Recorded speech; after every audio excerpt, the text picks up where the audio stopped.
just been checking through my videos on the computer and I realised it's 12 months since I did a tour of Dave's model railway. Well, a lot's happened in the last 12 months, hasn't it? There's been quite a few changes. So I thought it's about time I did another one.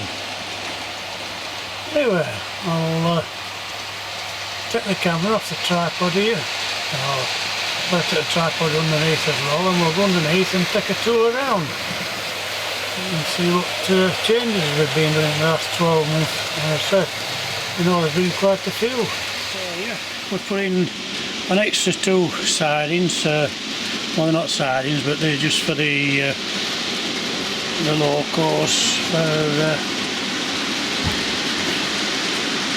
I said parking up. But as you know, I did have a big engine shed. I haven't room for it on here, so I settled for that 2-bay shed, and then of course just laying a couple up there at the side. Up on the top there, I've only just done this last week. I had a short siding up there, but now I put 2 long sidings. They go right up to the back of the wall, so I can put 2 rakes up there now. I'll come further along. In fact, let's just spin the camera around. Got another shed there. The track cleaner and the little shunter parked up there. But I'll switch off and bring the camera further up. Coming up to the, I think I've got another. Yeah, this track was extra from last year down here. And an extra siding in there. Industrial area, well, that's more or less the same. I did put a bit more in here. Well, I've got a track running through now from the small station down the other end there, which I run the DMUs. I'll just move the camera down again. I'll take you step by step. Of course, a lot of you have been watching. You'll know I've moved that Club of Tony's down there. It's in an old bank building. I'll show that in the dark in a bit. But I used to have 2 proper tunnels down at this end. I opened that up now, so there's only the outer one going underneath. It's easier to get to everything. I did quite a lot of work up there, and I'll switch off again and get close. Yeah, all that banking was new. You might have noticed I've tried weathering some of those freight cars, box vans. Put quite a few posters up. We have a tunnel of sorts, but not like a definite one, like we had before, where 2 tracks went underneath. Got the cottage up there at the back now, up at the back there on the hill. I think we had all this area before. I'll just bring the camera back. We had the burger bar. The pub was there, that was for sure. But all this has changed now. Put a footbridge in there as well, that's extra. I'll swing the camera. One of the newcomers is this Ecos, of course. I'm just about getting the hang of it now. The street scene, that is same, that hasn't changed with the church. So again, I'll move further. Platform area more or less the same. We did bring one addition in this year, and that was the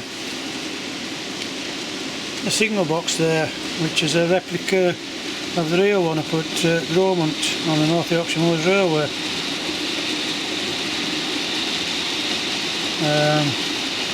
Well, just again, it's awkward because rather than panning, I want to just keep lifting the camera around on the tripod. I don't know if you can see, but the gypsy camp's still there with the fire going. And the lake, of course, which goes into the canal. I don't suppose they do in real life, but they do on Dave's model railway. And then we come back down to this end again. I did put an extra track in here now. It can be used as a siding or waiting to go into the station. I did try to bring that track round there at that end, but it wasn't successful. It's too tight. So that's it, 12 months later, there's been quite a few changes. I'll just run a few trains now. Of course, a lot of you will have seen the Tony's nightclub from last week when I did a video. But unless you saw what I've done, I moved it down to this lower level. It was up on my cinema, up on the top there. But to keep all the residents happy, we had to move it down, lower down. I think I maybe added a few more lights in some houses down here. And of course we did put passengers in those coaches that I lit up, which is coming round now very slowly. I don't want it to go too fast.